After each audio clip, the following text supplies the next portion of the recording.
ఇంతవరకు ఎన్ని బాడీలు దొరికాయి? సార్ నిన్నటితో 11.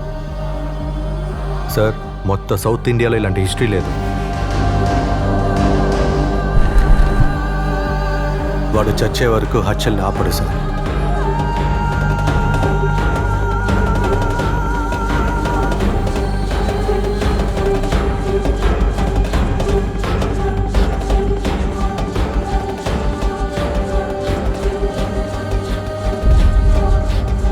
అది భయంకరమైంది, డేంజర్ కదా.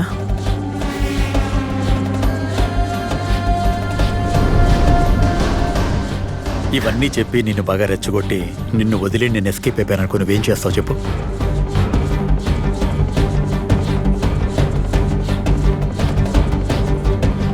ఎక్కువగా సుఖం దొరికేది మనిషిని చంపినప్పుడే.